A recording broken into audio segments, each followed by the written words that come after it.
cut away the relationship with Russia, it was also truly a historic kind of action that they decided that way in order to show at least support to you in spirit. This is very, very, very admirable of them already, because that would cost them a lot also. And they were struggling to try to find a replacement for all the fuel that they used to depend on Russia to have. So in this world, talking about all this, we can see well that we all depend on each other to live.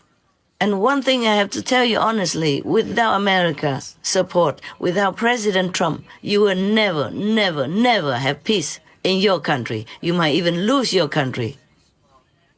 Because Europe wasn't ready for war. It was very difficult for them to give any weapons to you. You know it yourself. A lot of arguments between parties, between people, a lot of consideration, all kinds of things before they give you something. And not a lot. And not as powerful as Americans who pour in weapons and money to help your country in any way possible. Even their own citizens came to fight with you. But Europe, did you see anybody come and fight with you? Even voluntarily? Maybe some, but few. I myself didn't read it on the internet. I read about some Americans who came to your country voluntarily to fight with you, with your people, and being wounded, being handicapped because of the war, or being gone, lost their lives. And Americans can't keep doing this. Even President Trump wants to continue to help you with all financial support and weaponry support, but he can't do that because he has to answer to his country. Why would he spend all their tax money on the nation that they don't even have anything to do with, far away in European continent, And not much help to America either, yeah? So whatever they have done for you is tremendously generous already, but they're exhausting their own power and financial stability. So you must know right now, President Trump cannot sign anything that gives everything to you and nothing to help America. He can't answer that to his country people. So you have to cooperate with him. There must be give and take. And would you rather be left alone without American weapons and finance and support on a permanent basis? And you want to do a deal with Europe? Oh, please. I don't know if Europeans have enough equipment, manpower, and expertise to do business with your country. And whatever that mineral deal is, I don't think they can fulfill it. Well, at least not after a long time. And by that time, your country might be gone already. I was surprised that during the first period of the war, NATO didn't help you. They didn't want to do anything for you. And even shrink your defense to limit it. They didn't give you a no-fly zone even. And meanwhile, Russia was eating up your border with all the European countries. And it has to take me, a little countryside woman, who is not in the political arena, to point it out to them at their own risk. So do not rely all on Europe. They have goodwill, they mean well, but I don't know if they have enough power and equipment to help you in the long term without also exhausting themselves physically, financially, in any way, okay?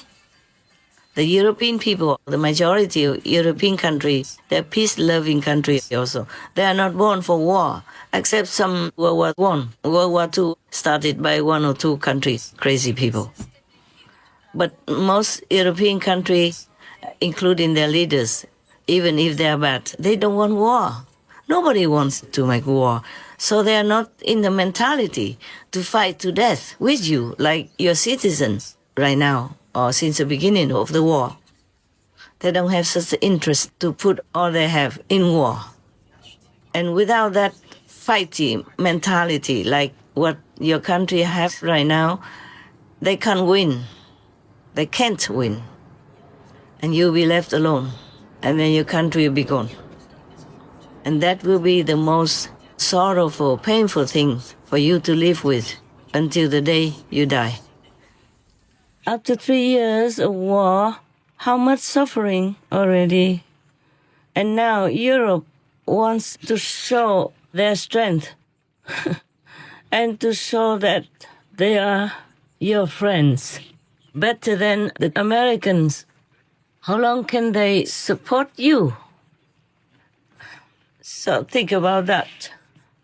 Also, you can't blame them, as the Europeans just took a breath from a war, rebuilding their lands and enjoying their prosperity in peace. It is not fair for them to sacrifice their lives, to be forced into war, just because someone else wanted it.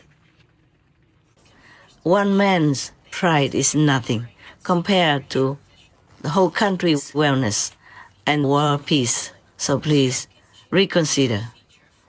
Make friends with President Trump. Make him know your sincerity and do sign the contract that you initially agreed to. Do not turn away from that contract of that peace deal, okay? If you continue to work with the Americans and Americans have interest in and business with your country, that means Russia will more likely leave your country alone.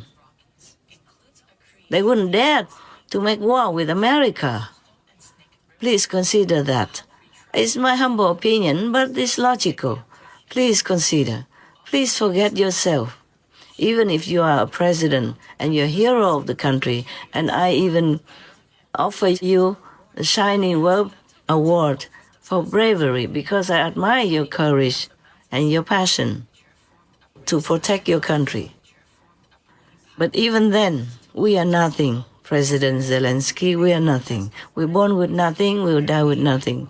We just have to live for others. Doesn't matter how much trouble, how much damage is done to our pride, okay? Or could be our ego even. The bigger a position we have, the more humble we should be, especially in times of need, when we must forget our pride to serve others, to save the lives of those who are dear and precious to us. So please, be a great man. Control the pride, control the ego, just think of your country and peace in the world. Please, please, for all the children, for all the weak, innocent, fragile women in your country and in Russia. Please, be better than your enemy. Be something great that your children will admire, that your countrymen will be grateful for, and be a good son of God, good child of God. God never wants any war. So you are a child of God, one of the children of God. Please make peace. And one thing, I beg both of you and all of you, the leaders in the world, please immediately install a system for veganism. Destroy all the slaughterhouses in the world where all killing, war is going on every second of peace life in this world. Every little butcher knife falling down on any animal people, that is a knife to chop away peace in this world. It might not be immediately, but it will build up and make war again. So please, Your Excellency, great President Trump, Your Excellency, brave President Zelensky of Ureign, I call your country, please make peace with each other in the world and make peace with the animal people. They are, many animal people, are saintly beings. The practicing yogis, bringing peace and love into this world. You can see all that from all the documents about animal people, how they help each other, even different species, how they rescue humans in dangerous situations, forgetting their own lives. Many of their examples, it should be a shame for humans to look and cannot even copy. Be great men. Be greater than a great president. Be a hero for all, not just for your citizens, not only for your fellow world people, but for other species as well, for animal people as well, and for the forest as well. Protect the world citizens, protect the animal citizens, protect the forest citizens, who give nothing but goodness to us.